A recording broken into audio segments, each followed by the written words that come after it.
విజయవాడ నగరం అంటేనే రాజధాని నగరం అని చెప్తున్నారు కదా. మరింత రాజధాని నగరంలో ఉన్న ఆ మహానాయకుడు మహామనిషి అయిన అంబేద్కర్ విగ్రహాన్ని పూర్తిగా మెయింటెనెన్స్ ఇక్కడ నిర్వీర్యం చేయడం జరిగింది. ఏ రకంగా అంటే పూర్తి స్థాయిలో ఇక్కడ పెట్టిన ఫౌంటైన్స్ ప్రతి ఒక్కటి పూర్తిగా పాడైపోయి శిథిలావస్థకు వచ్చిన పరిస్థితులు వచ్చినాయి. విగ్రహానికి కూడా ఎలాంటి ఆలనా పాలన లేకుండా పూర్తిగా నిర్వీర్యం చేస్తున్నారు. ఎందుకింత నిర్లక్ష్యం? ఇది ఇందాకలా మా డాక్టర్ గారు చెప్పినట్టు, మా పెద్దలు చెప్పినట్టు ఒకళ్ళ సొత్తు కాదు.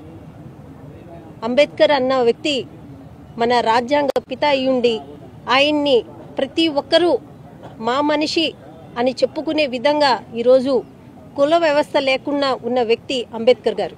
అలాంటి అంబేద్కర్ గారిని కూడా మీరు నిర్లక్ష్యం చేస్తున్నారు అని అంటే మీకు కుల వివక్ష ఉంది అన్న సంగతి ఆంధ్రప్రదేశ్లోనే కాదు అన్ని రాష్ట్రాల్లోనే తెలుసు. ఎందుకంటే మీ నోటితో మీరే అన్నారు ఎస్సీ కులంలో ఎవరైనా పుట్టాలనుకుంటారా అని.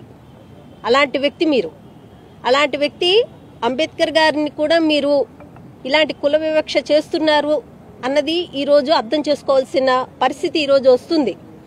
ఎందుకంటే జగన్మోహన్ రెడ్డి గారు ఒకటే నమ్ముతారు, నా ఎస్సీ, నా ఎస్టీ, నా బీసీ, నా మైనారిటీ అని చెప్పి ప్రతి ఒక్క విషయంలోన ఆయన నమ్మి ఈరోజు ప్రతి ఒక్కరికి ఆదర్శంగా నిలిచిన వ్యక్తి జగన్మోహన్ రెడ్డి గారు.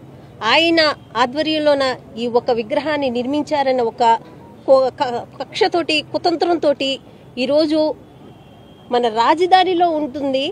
ఇక్కడ పర్యటన ఎక్కువగా ఉంటారు. ఎందుకంటే ఎక్కడ ఏ పుణ్యక్షేత్రానికి వెళ్ళినా అమ్మవారి గుడికంటూ ఇక్కడికి రావడం జరుగుతుంది. ఇంద్రకీలాద్రి ఇక్కడ అమ్మవారు ఉన్నారు, ఇక్కడికి వస్తారు.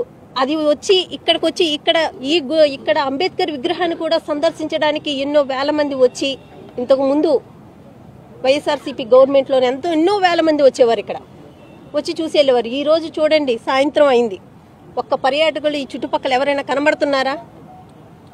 రాకుండా పూర్తిగా నిర్వీర్యం చేసిన ఘనత ఈ టీడీపీ ప్రభుత్వాన్ని, చంద్రబాబు నాయుడు గారిది.